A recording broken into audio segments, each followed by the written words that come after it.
Breaking news, everyone. Right now, Earth's radiation belts are supercharged to extremely high levels of electron flux. We see that very clearly right here. This is the latest data for today. We see our flux levels are extremely high. This has a lot of consequences here on Earth. First and foremost, this means that if we get any sort of solar storm impact, this will trigger a very significant ion precipitation event, and that will then cause greater geomagnetic volatility than there would have been otherwise.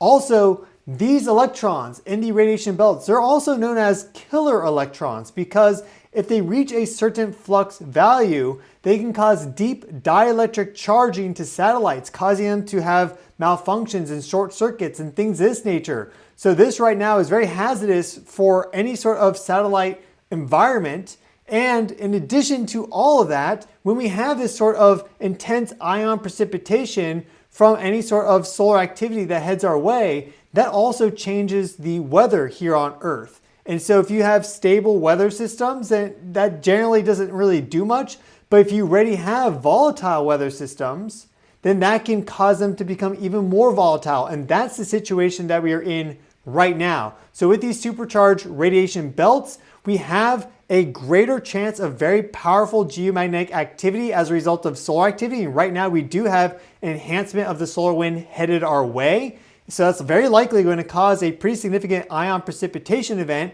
altering our weather systems even further. We have a very large low pressure system developing over the United States. We just had that cyclone ram into Australia. There's other weather systems across the globe. And the near Earth environment, the satellite environment, is becoming hazardous for all these satellites due to deep dielectric charging. And that is a whole other issue for the Earth geophysically, because the satellite environment around the Earth could potentially trigger the collapse of the radiation belts themselves. We're seeing some really big problems with that, with these re-entries of these satellites ablating and basically showering the entire upper atmosphere and the ionosphere with these metallic particles. And we don't know the long-term ramifications of that, but it's likely not good. So we're going to go into what's happening right now with the radiation belts in this video, and we'll also discuss some of these longer-term kind of worrying geophysical trends that are unfolding because of our recent exploration into space.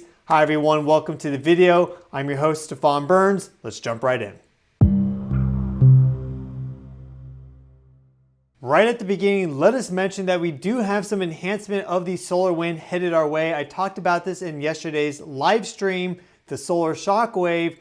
We had a pretty big hit get registered by the Solar Orbiter probe about halfway the distance from the Earth to the Sun, basically exactly along that Sun-Earth line, meaning it's a good forward probe to analyze what's about to head our way. It registered a jump in the interplanetary magnetic field to 35 nanotesla, settling out closer to 30. That's already 6 times stronger than normal. And we're already starting to see a little bit of the enhancement of the solar wind here at Earth.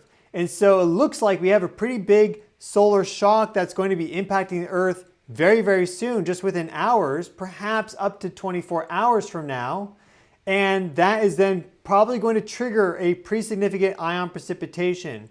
Now, why do we have so many electrons in the radiation belt in the first place? Well, right now it's close to equinox. And so we have this alignment with the solar wind and Earth's magnetic field, causing there to be a greater absorption, you could say, of energy from the solar wind and this deposition of that into Earth's plasmasphere. And so that gets enhanced by up to like 40%. And then you can have electron flux go up by an order of magnitude or more during this time period. This is all known as the Russell-McLaren effect. And so we have just in general more extraction of energy from the solar wind at this moment in time. And then if you do get an actual solar storm impact or a high-speed stream impact or something like that, then that can trigger an even more powerful geomagnetic storm because these ions precipitate down, they enter into the ionosphere, the upper atmosphere, you have stronger electric currents in the ionosphere. This triggers those bigger magnetic field swings for the globe overall. You have really powerful aurora. Then you also have these weather changes that occur deeper down, like in the mesosphere and even down into the layers that we experience. So you just have like changes in wind speed and direction. You have greater weather instability You have changes in the temperature profile through the atmosphere, and you have conductivity changes. Everything changes. And if the weather systems are fairly stable, then you typically don't see that much of a change because it's already kind of going into a stable system. But if the weather systems are very dynamic, then that just kind of throws them even more off kilter. So this solar wind impact that's coming in from this coronal hole here very, very soon is likely to give the Earth a jolt, and that is happening right as Saturn is going cazimi. Now, what's interesting about the timing of all this is that we have Saturn cazimi in just a couple hours as I film this video here. So we see Saturn right there. We also have Neptune coming in. Neptune cazimi is on the 20th, but first we have Saturn cazimi. A cazimi is when you have a planet conjunct the sun as viewed from Earth. And so this is just a perfect alignment between Saturn, the sun, and the Earth. Saturn is on the other side of the sun. And it's also interesting that we will have this total blood moon lunar eclipse on the 14th. And so Saturn will basically still be opposite the sun. So we're going to have this alignment where you have Saturn, the sun, the Earth, and then the moon. And the sun, Earth, and the moon are all going to be perfectly on the same ecliptic plane during that blood moon eclipse. Saturn, as you can see, is south of the ecliptic plane. So it's not going to be perfectly along that vector, but all of them are going to be basically in a line from the 12th through the 14th. So that's very interesting. It's a very powerful energetic event already. And when you have the moon move into the magnetotail as a full moon, which is what the total lunar eclipse and blood moon is, then you have these greater reorganizations of the plasma in the magnetotail and in general for the magnetosphere. And in fact, you have greater electron density and plasma density in the magnetotail during the Russell-McFerrin effect around the equinoxes. And so there's more energy to play with, you could say, for the moon as it sweeps through, and it's going to be sweeping through that exact Earth-Sun plane. You know, it's not going to be going to the south or to the north. The sun is always emitting radiation that's hitting the Earth, causing the magnetic field to stretch out, and it's going to stretch out along that ecliptic plane. The moon, for this eclipse, is going right through that. And so we have this supercharging of the outer radiation belt in terms of electron flux right now. And so that's another factor on top of it. The moon causing some energy disruptions, and we have the solar shock wave coming in. But that's not the only thing. We also have in general, because of this enhancement of the electron flux in the radiation belts, we have this deep dielectric charging of satellites. Let's talk about it. One of the very big problems that very few people are aware of and even less are talking about is the effect of satellites on the Earth geophysically. Because you have to think about it like this. You have effectively the solid mass of the Earth. You have solids, you have liquids. And then as you move up away from the surface of the Earth, things become less dense naturally. You go from the troposphere where it's gas, but it's a fairly dense gas. And then all of a sudden it gets lighter and lighter and lighter. And then eventually you get to the ionosphere, which is way less dense than the troposphere, the surface area that we live.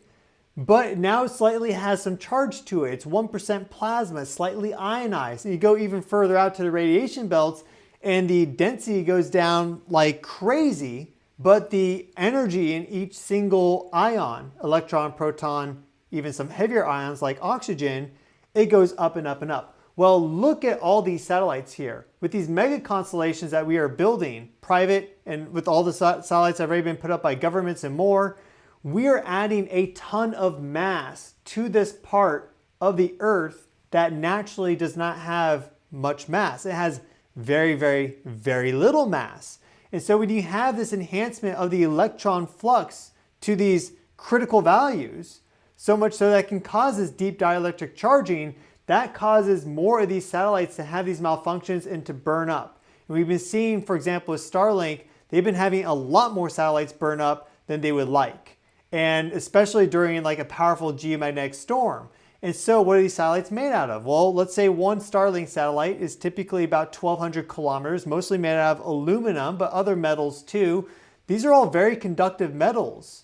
Right? High power transmission lines have an aluminum core. It's not copper. They use aluminum for that. Still very conductive. Copper being the most conductive outside of silver and gold and maybe platinum. But you get the point. So when it ablates into the atmosphere, it burns up. Where does all that go? It just becomes aluminum dust. You do get some debris that falls down, but you get a tremendous amount of metallic dust that is produced that's now hanging out in the atmosphere, where just under normal processes, that doesn't occur. And now you have more conductivity of these regions that are already more conductive than further down, like the troposphere, which has a low conductivity, right? Air is resistive, 10 to negative 4 Siemens, basically. Up in the ionosphere, it's 10 to negative 7.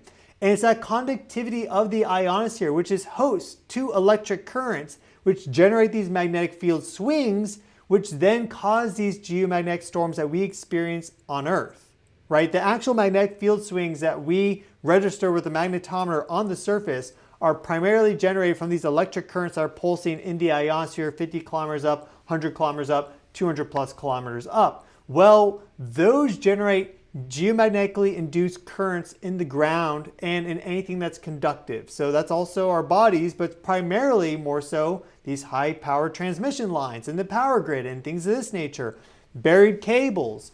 And so you have to be mindful during a geomagnetic storm, if you're a power grid operator, about these things, because it can cause a short circuit. It can cause things to blow out because you have too much voltage on the lines generated by these geomagnetically induced currents.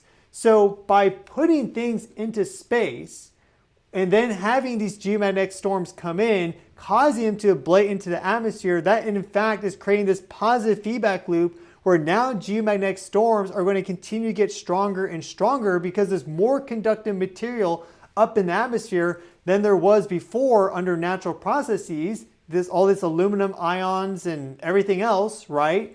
And then you add on something on top of that, like this electron precipitation, or you just have very high electron flux in the radiation belts, which can cause more short circuits. And it's just this runaway spiral effect. That's what's happening right now. And that's going to continue happening because once these satellites are up there, how do you get them down, right? There's no way to take this down safely. They're all blading. Anything that's been put up into low Earth orbit in these other different orbital configurations, eventually they will all burn up. And we hope that stuff has some natural way of coming down safely without poisoning our air or our water. But regardless, we see that these aluminum dust particles and other things too stay up there for a long, long time.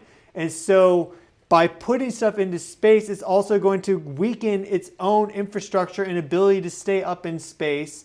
And as geomagnetic storms get stronger, it'll cause more satellite failures. So they're going to need to put more satellites into space, and it's going to create this vicious feedback loop. And I'm not sure that people that are running this really understand that. There's very little research that's been done on this, but it's a pretty clear cause and effect scenario that you can just, if you understand the science, you can just go 1, 2, 3, 4, 5. So this sort of enhancement of the electron flux right now in the outer radiation belt provides a really good opportunity to understand the effects that we are going to see geophysically on this planet going out into the future. And that's just going to continue to accelerate, we think.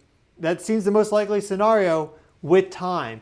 And this would explain why geomagnetic storms have seemed to have had outsized influence as related to the size or the strength of a solar flare and the size and strength of a coronal mass ejection impact and the solar wind configurations and characteristics. Because if you have more conductivity in the ionosphere and in this upper part of Earth's geophysical system, more mass, etc., you're going to have stronger geomagnetic storms because the Earth is now better able to create these more powerful electric currents, which give us those magnetic field swings on the surface as generated through those ionospheric currents, as I laid out earlier. So we are, in effect, making the Earth a more energetically volatile place because of all these satellites.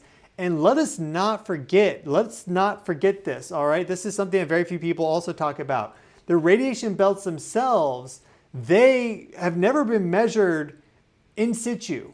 Like, for example, without the influence of anthropogenic activity, because our first measurements of them were in the 60s, and there's something known as power line harmonic resonance, which causes greater ion precipitation from the radiation belts because of 50 hertz and 60 hertz noise, which causes ion cyclotron resonance. Ions resonate with these waves and precipitate down. That's all produced by the power grids, which came out before our first measurements of the radiation belts. So we actually don't know what the radiation belts normally look like pre-1950, pre-1900, 1800, etc. They could have been radically different. We have no concept because we only measure them after we already were creating basically power line harmonic resonance and causing greater ion precipitation than would have occurred normally because you don't have 50 hertz or 60 hertz power in the natural environment at the high amplitudes that it does now because of the widespread distribution of power systems. So we have so many different factors that are converging together on this longer term time span, which look a little troubling for the Earth geophysically. And just to get your eyes on this directly, here we have our electron flux as measured at 5.6 Earth radii by geostationary satellites. And this is for the past 3 months. And so we see our different flux values here. We go from 10 to the -2 all the way to 10 to the 7. The highest value for the past 20 years or so was in the 10 to the 5 region. So we have gone higher before, but it's pretty rare to go above 10 to the 4. And that's where we are right now. We just hit this flux value of 10 to the 4 on the noontime side with greater solar charging. They go through these oscillations because as these satellites rotate from noon to midnight, the electron flux on the nighttime side is lower because it's not being actively enhanced in its flux from solar radiation, right? But we do see that this value was hit here near the middle of February, but it took some time to get there. See how many days it took? It took 1, 2, 3, 4, 5, 6, about an entire week after bottoming out to get and just barely touch that 10 to the 4 value. Whereas this time it shot up really quickly and it may continue to go up even beyond that in the next coming days. We'll just have to wait and see. But these two values right there, what we see here in the middle of February, what we see right here right now, are quite anomalous because we haven't seen values like that for a year. I went back a year in the data, it took some time, and effectively none of these values reach that 10 to the 4 level. Again, we've had values higher than this before, we've had values equivalent to this before, but it's been about a year or more since we've seen values like that. And that's because solar maximum kind of has this inertia to it. And so the solar wind in general is just enhanced with and laden with more of these ions because solar maximum now has some time to express itself. So this is a very high value for the electron flux. And again, you know, in the space industry, they call them killer electrons because how they can disable satellites.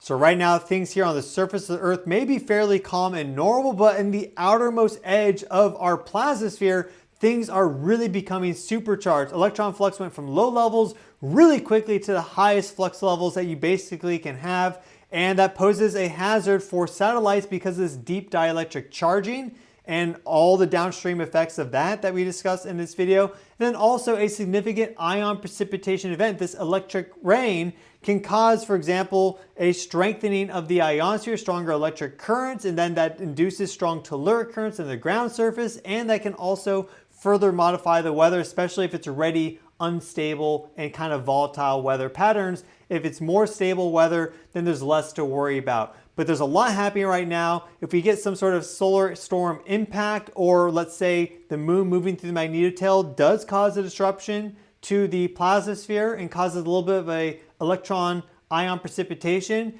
then that could get triggered pretty soon. I'm expecting that solar wind shockwave to hit us at any moment now because we saw the sort of shock that it gave the solar orbiter probe, bumping the interplanetary magnetic field all the way to 35 nanotesla. That's pretty significant. So I'll keep you up to date every step of the way. Please subscribe to the channel if you'd like to stay in the know. On this channel, we discuss what's happening with Earth geophysically and also geologically, if you haven't figured that out. But we also look at the sun, solar activity, space weather. We examine the solar system, planetary resonances, sometimes even the cosmic forces that are at play. I'll keep you up to date every step of the way. Again, I've been your host, Stefan Burns. Smash that like button. Thanks so much. Wishing you all well. I'll see you all very soon.